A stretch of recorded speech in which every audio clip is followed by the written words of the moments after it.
If you don't believe in yourself, then who's going to believe in you? Believe in yourself, okay? Believe in your power. That's where it starts out. You got this. So act like you got this. Act like you already have it. Know that this is the time to be something of worth. I think the first thing is recognizing that you are not what you do. Inspire yourself into the right direction. Look, find things to latch onto. Hook on to things that inspire you. Fill your eyes and your soul with them, and know that this is your power.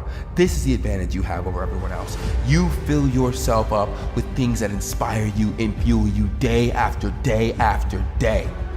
Being around people that inspired me, not by their words, but more so by their actions. I hear a lot of people talk every single day. And I was one of these guys. And I started not to listen to what people said, but started to watch how people acted and how they interacted with other people. And that helped me set the bar for where I wanted to be. Just know that you can be your potential. Know that you can be this. Know that you have this, and that tonight, you're gonna fight for it. A battle for your power. A battle, but knowing that you come out on top.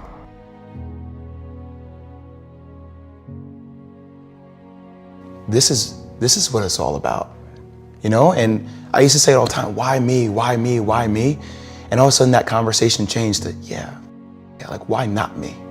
Like why not me? And I think the more you can start looking at facing adversity by saying, why not me? You approach things with a completely different mentality than a person who feels like they're going to be a victim. You start becoming the hunter again. And the more you can stay with that hunter mentality, it will pay dividends.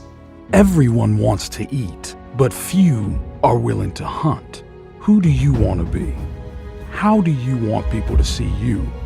Stronger, hardworking, successful? If you want people to see you like that you need to change. Change and grow. Strengthen yourself. Build up your potential. Construct your future. Who are you going to be? Are you going to be that person that wallows in their self-pity? Or are you going to be that person that says, you know what, okay, I did this wrong, I did that wrong, but how can I be better? And I think that's what I talk about, that relentless mentality to want to be better at just life in general. And that you have to find balance in life, right? So there are going to be times where your journey is going to be down here and it's going to be tough. And the same when things get high. You know, you sign a new deal, or you have to be able to keep things in perspective. And I think sometimes when I stop, I force myself to assess, okay, what are the benefits? You know, where are the negatives? How can I turn this negative into a positive? All right, let me make sure that I don't get too high and I continue to keep my head down and work harder because I want to achieve more. If it's not for me, for the people that work for me, or for my girlfriend or my mom deserves better. So I try to find that one thing, because I'm very goal-oriented, that I need to work towards. And once I achieve that, it's another goal. And I don't want it to ever stop, because that's what life should be. Be selfish and take control of your life. Take control of your abilities. Take control of your potential. Don't waste any more time. Take courage to provide for yourself. To provide your potential, grasp it. No longer will you be afraid to make it, to change it. No one else is living your life. Take control. Practice. Patience. Progress. Take yourself through the barrier.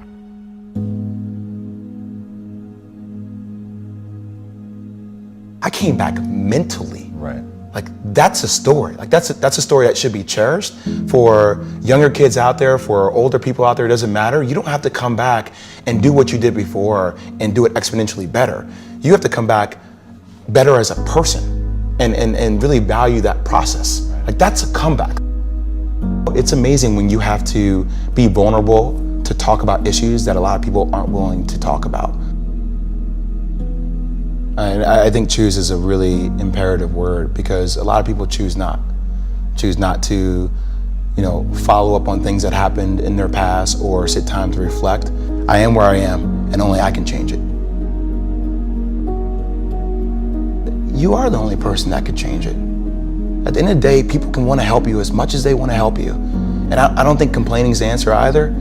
I think vulnerability and talking to people about what's actually going on in your life gets them invested in you. And the more you listen to them, gets them invested, you invested back in them. And that's when a bond is formed. But that person can only take you so far. You have to want to take yourself to a different place. And if you don't have that, then you're going to stay stuck. And a lot of people choose to stay stuck. And we see it every single day. And you have to be vulnerable enough with yourself to accept the fact that it happened. Bad stuff happens to everybody. You have to drive your own car. And if you don't drive it, somebody else is going to drive it for you.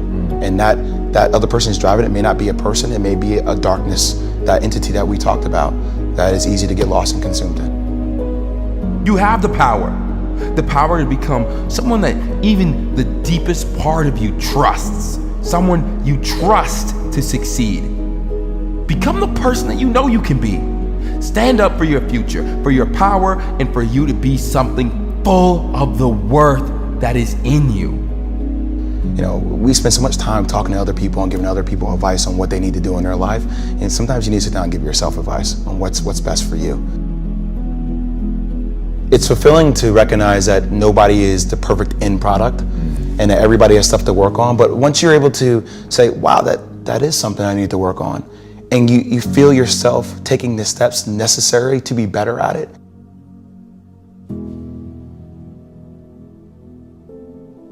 Don't do something, you do something because you have to do it. Do something to take a step out of the line. Move away from the ordinary. Don't stop because of failures. Don't quit because it is getting hard. Success comes at a price, and you must be willing to pay it. This storm will pass, and when it does, if you are still standing, you will be stronger for it. Don't quit. You are already hurting. Why stop now? You have already come this far. Why give in when it gets hard? Why?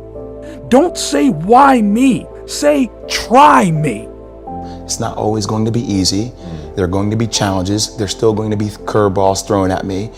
But I can't become introverted. I have to continue to get outside myself, because when you're uncomfortable, that's the only way you're going to grow. You're so busy in the minutia and the clutter that you're running through your life with your head down. And it was the first time I had to sit and evaluate.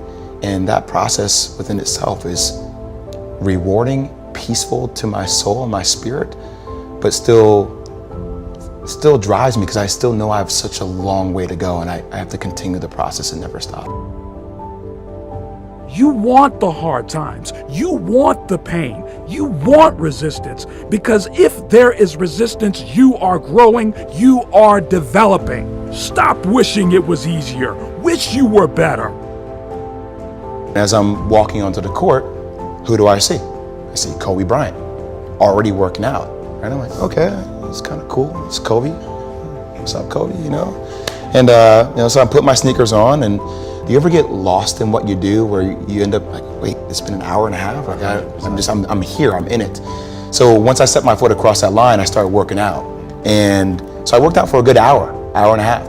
And when I came off, after I was done, I sat down, and of course I still hear the ball bouncing. I look down, I'm like, this guy's still working out.